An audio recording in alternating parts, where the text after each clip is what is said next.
All right, we can get started. People will roll in through the intro.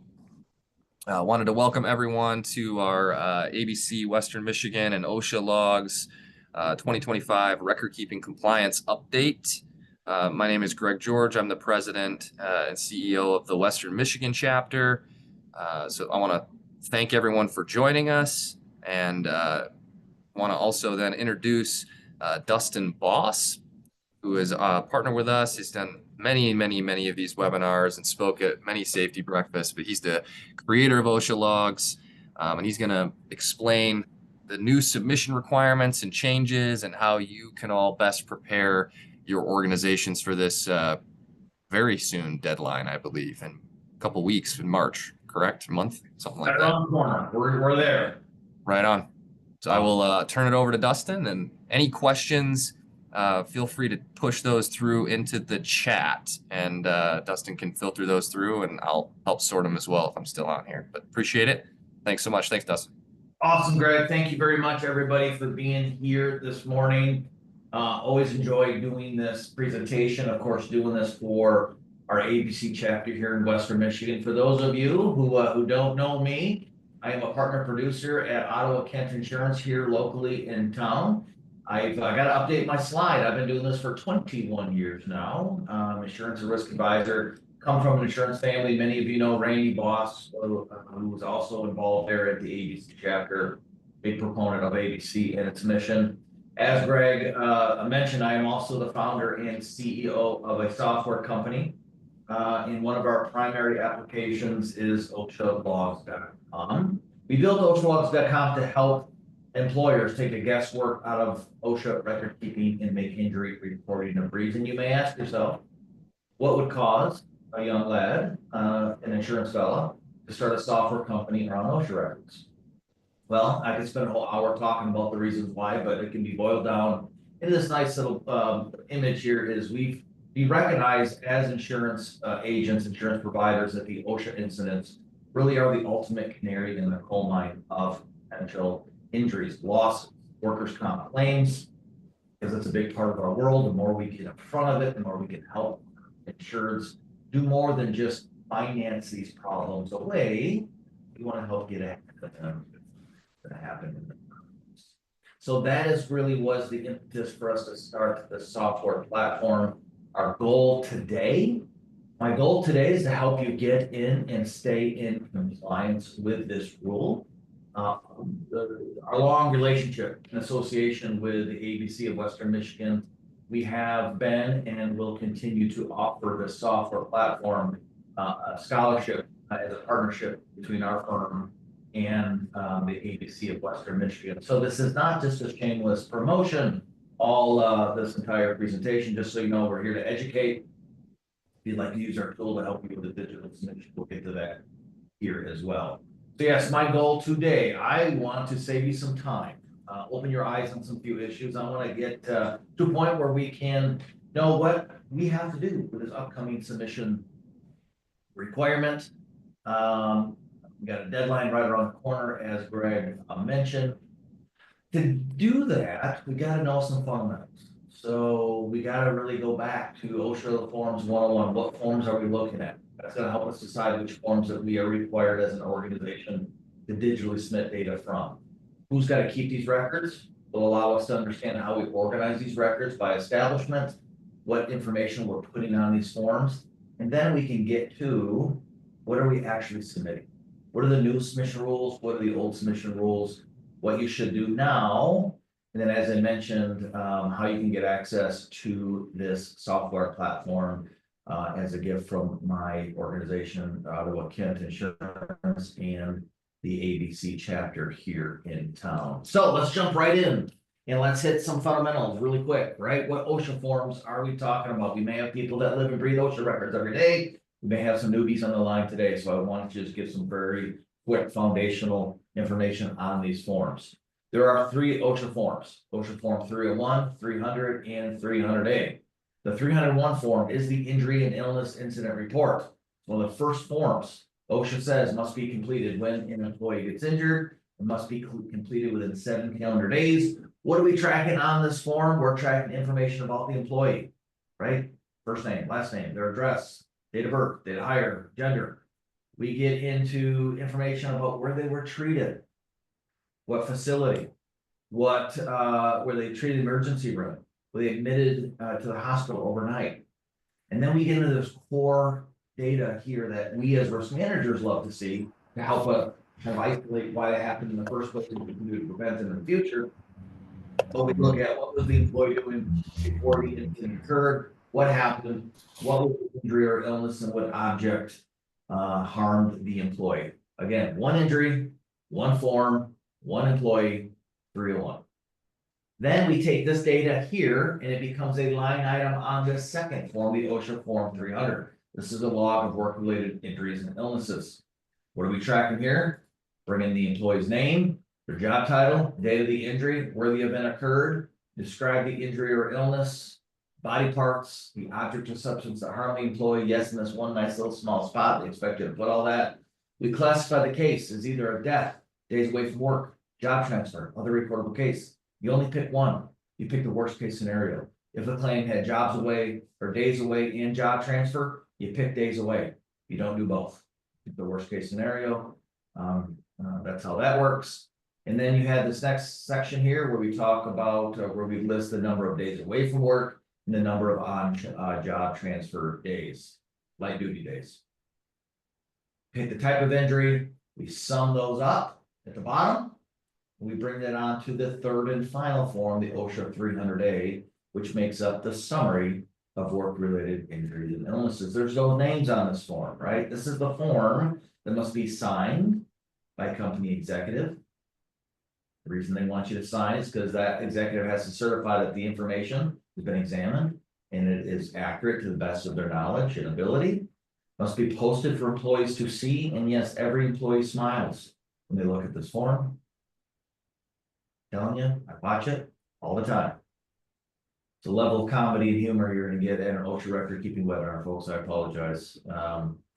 But this must be printed and posted from February to April of each year. It is February 12th. If you don't have your OSHA 300A summaries posted yet, well, the first thing I suggest you do, let's get those up to make sure you are in compliance. For many, many, many years, OSHA inspectors, this is what they would ask for. They come on site. They typically ask for your OSHA records. They ask for your safety training data. They ask for your OSHA safety plan. From an OSHA record keeping perspective, they can legally ask for this and say, hey, you have to provide this to us within 4 hours. And they can ask for up to 5 years back.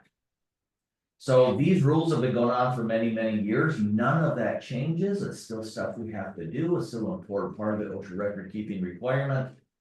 What we're really talking about today is how to comply with the latest submission, the latest OSHA record keeping rules, which require companies to have to now digitally submit this data to the federal government, in addition to doing the forms, posting them from February to April, providing them to an OSHA inspector when they ask for them. Why did OSHA make these rule changes? Well, for all the inspection activity they would do, they would only get access to 1% of all the OSHA records that, or all the employers that they would be overseeing. And so they said, hey, that's not good enough. We can't get enough data. We don't know enough inspectors. So we're going to turn this on its head and we're going to require companies to now submit this to us digitally on an annual basis. March 2nd is that deadline that is coming up right around the corner.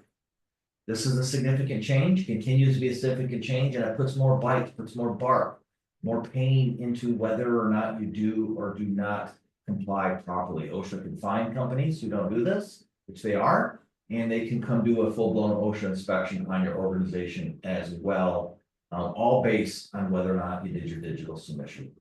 So our goal today, my goal, Greg's goal, is to help you guys understand how we get to a point to make sure we are not in OSHA's crosshairs and we can do what we need to do to be in compliance.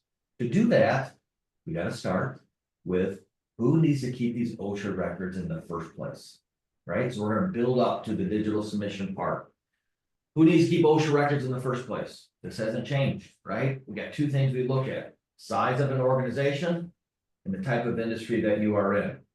First, size. If you, as an organization, had 10 or fewer employees in the previous calendar year, you are not required to do OSHA records the following calendar year. Okay, this includes all employees, full-time, part-time, seasonal, and temporary employees. It is a slice and time calculation. If you have one day you wake up and you have 11 or more employees, doesn't matter if they're just employed for one day, you would hit that trigger point and you would have to keep track of the OSHA records that following year. The other thing we look at is industry. So it's a little easy in this conversation with this group because we are a construction organization. All construction entities, everybody in the NAICS code that is a construction entity must keep track of these OSHA forms. So that is very easy for us to describe. The NAICS system, for those of you who don't know, is like a hierarchy. All construction codes start with 2, 3. Then it can get deeper based on this hierarchy system. So the NAICS codes are 6 codes or 6 numbers altogether. But all of you, if you're doing it right and you're a construction entity, your numbers start with 2, 3. All 2 3s must keep track of the OSHA records if they have 11 or more employees in the previous calendar year. Once we know, hey, yes, we have those number of employees and we are a construction entity, how do we organize these forms? OSHA wants us to keep track of these by establishment. An establishment, according to OSHA, seems intuitive enough, right? A single physical location is where an establishment is a single physical location where business is conducted or where services and industrial operations are performed. Sounds like a government definition, right? But really what they're getting at is if we have 4 locations throughout West Michigan, we have 4 locations throughout Michigan or the country, however you're structured, if you're keeping track of these logs all lumped together, you're doing it wrong. And if you're doing it wrong here, you cannot digitally submit properly because all the submission rules are based upon submitting based on the individual establishment logs. You have 4 locations throughout West Michigan, you need to have 4 sets of these logs. It's very important. The questions we get a lot around the construction world is what about our construction job sites? OSHA has some very specific language about how to handle construction sites and establishments. If you have a job site that is in existence for more than 1 year, 1 year or more, you must consider that its own individual establishment. Otherwise, you can lump up all short-term establishments under one set log or combine that data to the location that those employees are reporting to. Okay. If you think this is you, if you think you need some help here to sort this out, I and cost of living, you know, you've got help you with some additional questions post the event. So point being here, if you're tracking logs, if you're not tracking logs by establishment, you're lumping them together, opportunity for you to fix this. You cannot comply properly again with a digital submission if you're doing this improperly. Which when we get to that section, you will realize that. Next, we get into what are we actually putting on these forms? The information we're putting on, what are we actually submitting? Because right, we're doing the digital submission, we want to make sure we're not over-reporting or under-reporting. It's important to note that OSHA records are designed to collect, compile, and analyze uniform and consistent nationwide data on injuries and illnesses. While workers' comp is designed to provide medical coverage and compensation for workers who are made injured who are injured or made ill at work, and it differs from state to state. Just because it's workers' comp doesn't mean it's OSHA recordable. Just because it's OSHA recordable does not mean it's workers' comp. They of course overlap, but you have to go through from an OSHA record keeping standpoint, the OSHA record keeping rules, which can be summed up in this nice little record keeping flow chart. The first 3 things I'm going to talk about, yeah, there are some unique situations, but the vast majority, pretty obvious, we can answer yes or no. Did the employee experience an injury or illness? Is it work related? Is it a new case? Where we get most of the questions is, does the injury or illness meet what OSHA considers to be general recording criteria? To meet that, we got to look at the OSHA regulations. They give us 4 items that they consider to meet that general recording criteria. The first three are pretty obvious if they happen. We have a death. We have a injury that has days away from work. You do not count the day of the injury. You only count the day following if somebody remains off of work. This is a big one, especially for our construction friends, because having a day away from work case will elevate your key metric for safety called your DART rate. DART rate does not look at how many days away you have as a company. It looks at how many injuries you have that have days away or restricted time connected to them. One claim that has 1 day away from work and another claim that has 50 is treated the exact same way in the formula. So we want to make sure you get that right. That is the primary number that OSHA looks at to determine which companies are going to target for inspection as well. So we want to make sure you get that part right. Another thing we look at is days restricted. So if you have a claim, an injury, death, days away from work, job transfer, or other recordable, or a job transfer or light duty case, restrictions, automatically general recording criteria. Where we get most of the questions are on this fourth one is what does OSHA consider to be medical treatment? Medical treatment, according to OSHA, includes the management and care of a patient for the purpose of combating disease or disorder. Pretty broad definition, right? They do give us 3 specific exclusions that are really helpful. Number 1, any visit to a physician solely for observation or counseling is not included, is not considered trackable. For example, let's say we're working on a construction site and at a chemical plant. Chemical plant has a chemical leak. They can run to your employees and say, oh my goodness, that chemical might have gone down when you might have inhaled it. We don't know if you did or not. You can get violently sick, but it's going to take about 3 hours to get it working in your system. Got to go to the hospital, see if you're going to be okay or not. If they are sent to the hospital and they're just there for observation, that in and of itself is not an OSHA reportable. Kind of unique scenario, but it is listed in the regulations.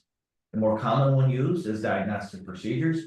Just going to an occupational med center, going to the doctor, going to the ER, just to get diagnostic procedures done, x-ray, MRI, whatever diagnostic procedure in and of itself does not trigger the OSHA recordable.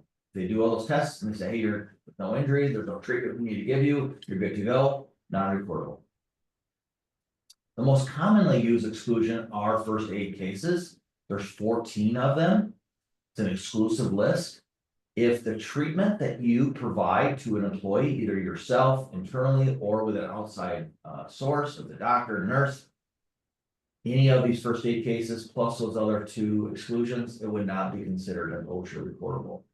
These first aid cases include non-prescription medication at non-prescription strength, tetanus immunizations, cleaning wounds on the surface of the skin, using wound coverings, hot or cold therapy, non-rigid means of support, drilling of a fingernail or a toenail, use of eye patches, moving foreign bodies from the eye, removing foreign material from areas other than the eye by irrigation tweezers or cotton swabs, massage therapy, drinking fluids, and finger guards, and lastly, using temporary immobilization devices. The key thing to think about when you're looking at what considered medical treatment and what is first aid, it's not the injury that you look at, it's the treatment of the injuries that you need to look at. For example, if if I'm one of your employees and I cut my arm on some barbed wire working at one of the job sites, and another employee cut themselves on the same barbed wire, same injury, I required stitches.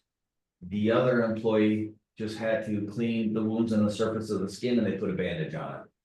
Same injury, his injury has different treatment. His would not be recordable, mine would, because stitches are not considered first aid. It's important to note that the person giving first aid has no impact on whether it's OSHA recordable or not. I don't care if it's the best brain surgeon in the world, if they're the ones giving first aid, that doesn't change whether it's OSHA recordable or not.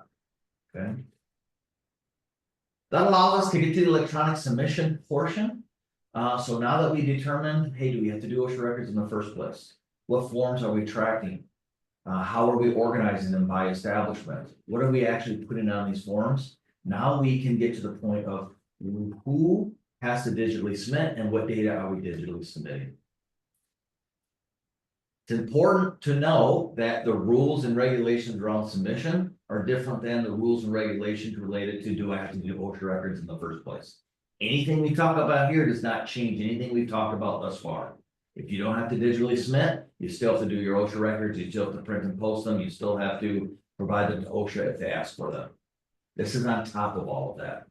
And these rules are different in the sense of we look at the size of each of your establishment and the industry of each one of your establishment. Again, easy for this group because we're all in the construction world. Really what we need to look at is the size of each individual establishment. If you have an establishment, a location that has 250 or more employees, no matter what industry you're in, you have to do your digital submission. Okay, for that location. What are we sending? Everything about the entity, that location itself, and then your injury metrics. Stuff on the left-hand side is information about the entity, legal company name, federal tax ID number, establishment name, address. They want average hours worked, and then, total hours worked and average annual employees. Then all the injury metrics for them to slice and dice and to divide into those hours, into those average number of employees to see how well and how safe you are compared to your competitors. If you have a location then with 20 to 249 employees, and you're in what OSHA considers a high-risk industry, you also must digitally submit this data. What does OSHA consider a high-risk industry? Don't feel bad, it's not just the construction trade, it is 66%, 65%, fully 2/3 of all industry. All agriculture, all utilities, every construction company, manufacturing company, every manufacturing company, wholesale trade, and just a bunch of other general industry.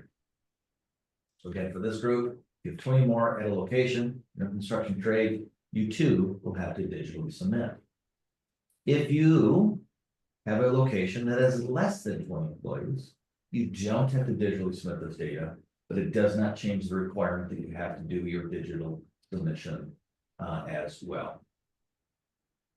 I'm sorry, that you don't have to do your OSHA records as well. You don't have to digitally submit, but you have to keep doing your OSHA records if you have less than 20 employees at a location. When do we need to submit? It is March 2nd, right? A couple weeks away. It's gonna be data from the 2024 data that is required. We're not just submitting paper records, it needs to be digitally filed.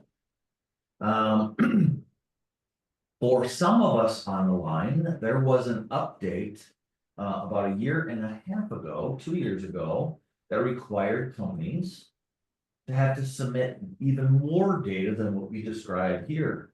For those organizations in another subset of industry that have over 100 or more employees at a particular location, they too must digitally submit data from the OSHA Form 300 and the 301. So that is data from all three forms, and you're submitting everything related to the injury other than the person's first name, last name, and gender. So you're submitting job title, incident date, incident description, classification of the injury, the number of days away, the number of days restricted. And then you're giving that kind of hardcore information in terms of the injury itself, what was the employee doing, what happened, what was the injury, and what object or substance directly harmed the employee. So this is a big shift. It's about 2/3, it's about 1/3 of all construction entities. Anybody dealing with cement work, roofers, framing contractors, there's a few other ones. But this is a big opportunity to also get ahead of this. Our software platform will help you with this portion of the digital submission. I'm ripping through some of this, so I think I'll be able to swoop over to our software to show you guys how we would handle this as well for those that this would impact. But this is a big deal, big change. Last year was the first year employers had to do it. This will be the second year for those employers that have to submit even more data. As you may or may not know, OSHA is making all of this data public for the world to see. Regulators, your competitors, insurance companies, labor unions, investors, workers, all OSHA believes all of these entities are organizations that want access to this for future purposes. to be able to really slice and dice which companies are being safe, which companies are being compliant. We want to help you. That's the ultimate goal with this presentation and with us providing OSHAlogs.com to the ABC members at no cost. What you should do now, whether or not you want to use our software platform, really got to start looking at your OSHA 2024 records. If you haven't already, look for missing data, look for errors, look for mistakes. Update your previous year's logs, right? Because OSHA can ask for those up to 5 years back. If you haven't, right, done your OSHA logs yet, you're about 12 days past the requirement to do the posting. So you want to get ahead of that. Get caught up with that. I know everybody on the line today are super compliant individuals, so there's none of you on the line today. But we do recommend you get ahead of that if you need to. And then for those of you who I know many ABC chapter members are using our software platform. With OSHA logs, if you're using the system throughout the year and you have an injury, you go online, you fill out one simple online form. It's going to do all your OSHA records for you. It'll also do your state's, Michigan's Form 100, the workers' comp first report of injury form. So you don't have to key in all that data in multiple places. It's going to do all your injury metrics as well, your incident, your DART, your lost time, case rate, your severity rate, and it's going to help you slice and dice the source, the nature, and the body parts affected with nice graphs, all automatically done for you. And of course, the icing on the cake is our digital submission tool. Our digital submission tool, again, is designed to help you, think of it like TurboTax or OSHA records, to do that digital submission automatically. With some checks and balances to help you walk through. Cost, again, as we identified, there's no cost for ABC members. If you reach out to myself, reach out to Randy, who will be your point of contact here at Auto Kent to get you set up. Just let us know that you're part of the ABC group, and we will get you signed up at no cost. Our way to give back to the construction community. Give back to ABC and all the things they do for us. So we really appreciate all that. Based on me ripping through this, I'm going to actually stop my share and I'm going to share my screen. And I'm going to show you a little bit of how the digital submission system works. This is the OSHA log system. This is my sample account. As you can see, I've got 6 active locations here. For any given log year, I can go into view logs and I can generate any of my OSHA forms. So these are injuries I've already added to the platform. A very simple, easy to navigate platform. Creates any OSHA forms with a PDF form, fast, simple. Create the OSHA 300A for you. It's very easy to go in and add incidents and edit incidents. It's a living, breathing system. You can generate any injuries 301 form as well. To add an incident, if you have lots of injuries, it'll make it very efficient for you to add injuries. If we don't have a lot of injuries, we kind of handhold you and make sure you don't make mistakes. Some really slick reportability wizards and support. We have a great support from a technology standpoint. If you prefer to talk to human beings, you can reach out to our support team and we will answer questions related to the software. But 90% of the questions that come in have to do with, is this an OSHA reportable case? Is this considered first aid? You can do that as well, and we respond very swiftly to help you with that. Do all sorts of really slick injury metrics for you as well. But really, what we're talking about here is how does our system then help you with the data submission? So at the end of the year, right, let's say we're all working for this company and it's digital submission season, we can click on our data submission button. And then you can see this little icon bouncing that says, hey, our 2024 data is ready to be submitted. You can click the start submission button. Our submission process does not require a government login, does not require an own IT account, which is what you would need to have if you didn't use OSHA logs. 2 steps are on you, the other 2 steps are on our team. The first 2 steps for you to prepare your data for your locations, for your establishments that you have 2024 logs, they would be listed here. Our system is smartly going to decide with you, for you, based on your NAICS code and based on your size. which locations need to submit data, which ones do not. It's also gonna decide for you based on your size, whether you need to submit just the 300 A data or the 300 and 301. For those locations that you do not have to digitally submit, we ask you to stamp your data to confirm that you do not have to digitally submit that. So you have a record and a proof of why you did not submit if OSHA ever asks you, hey, why did you submit for this location? Here you can see we have less than 20 employees, hence the reason why we do not digitally submit. For those that you need to, you just click review data, you can approve as ready for submission. Once you do that for all of your locations, it'll move you to the second section. It'll say, hey, are you ready? Are you sure? Do you want us to digitally submit for you? You sign off, and we will then, it'll move you to the third processing data section. In about 24 hours, we'll send you another email that says your data has been confirmed and has been submitted to OSHA on your behalf. For those organizations, just a quick highlight that have over 100 employees. And you believe you're gonna be one of the ones that have to do the digital submission for each individual incident. Our individual incident submission system is awesome. I don't know how employers are doing this without this system. It's gonna walk you through each individual claim. It's gonna allow you to edit the data based on what OSHA requires. There's some very specific rules in terms of what they need, how it's organized. All the way down to you can't have dashes, you can't have ampersand signs, you can't have employee name. We help you scrub through all of that. So really, really slick platform for all of you. Go back to my slides as I wrap up here. Greg may still be out, so that's okay. I will wrap it up. For those of you who do have questions, please throw them into the meeting chat, or you may unmute yourself and ask away. If we don't have any questions, I'll just start with or end with the fact that why this matters to me, to Greg and the ABC chapter is ultimately, yes, we want to help encourage you to be proactive. Today, we talked 100% about compliance.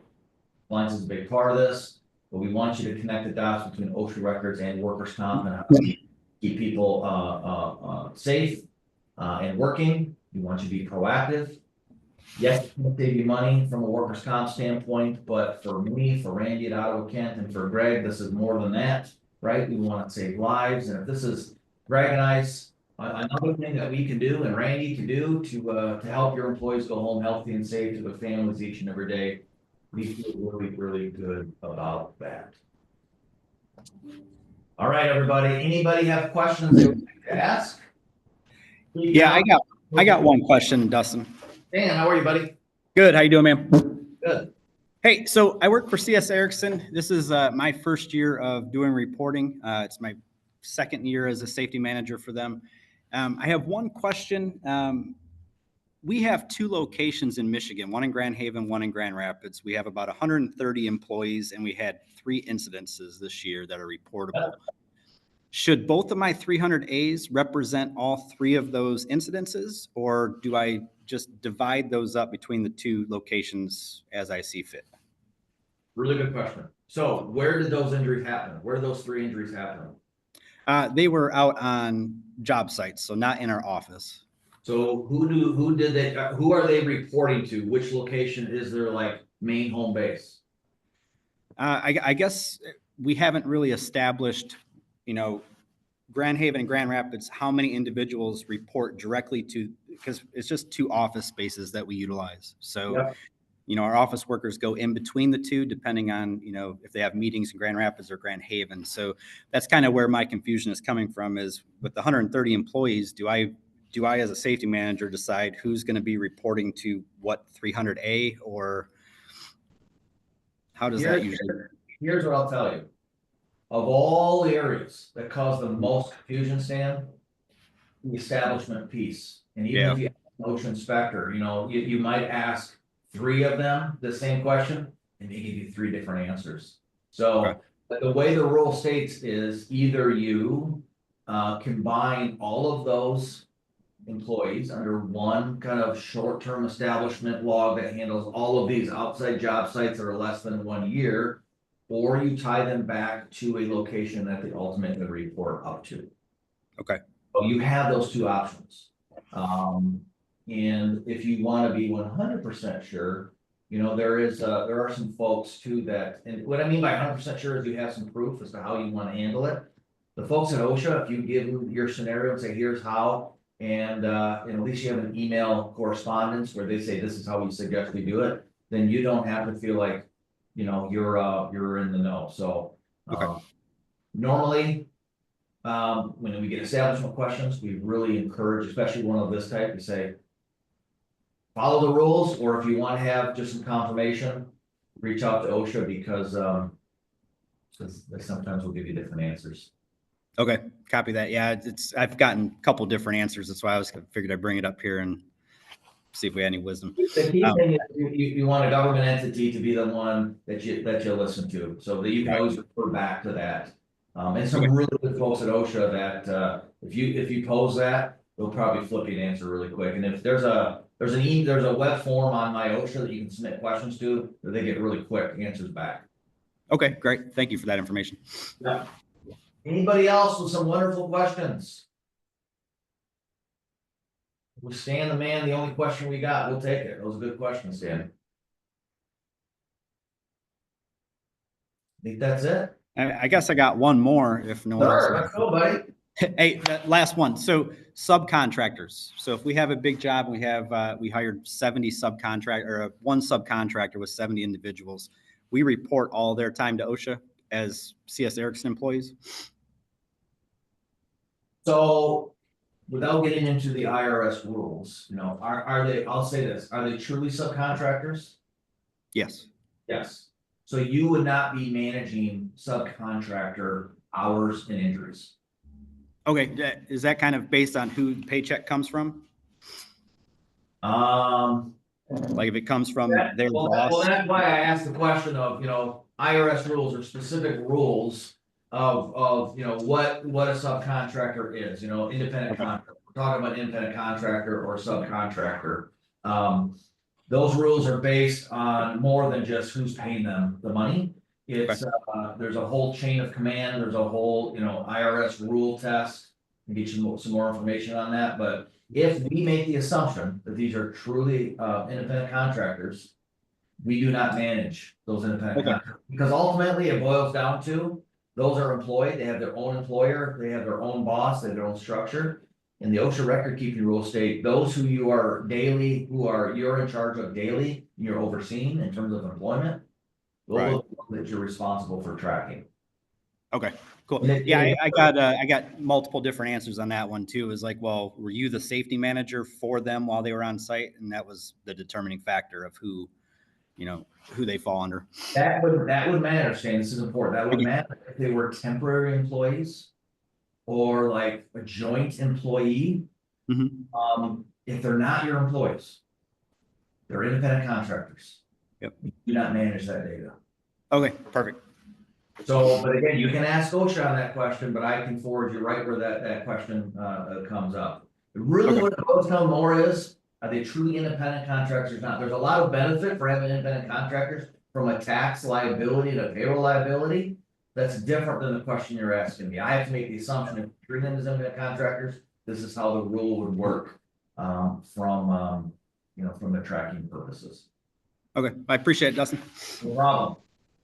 All right, Greg, I don't know if Greg's there. Greg had to step out for another meeting. Other than that, I will wrap up here. I appreciate. Oh, Greg's there. Greg, that's all you, buddy. You want to wrap it up for us? I'm in two places at once. Just wanted to say thank you for presenting. Stay tuned. We'll send this recording out so you'll have access to the recording after this. So we'll get an email sent out today or tomorrow as a follow-up. So again, thanks Dustin for presenting and being able to answer questions. And I'm sure you shared your contact information and all sorts of jazz. So thanks again for everyone attending, and have a fantastic rest of your week. See ya. Thank you, everybody. Thank you.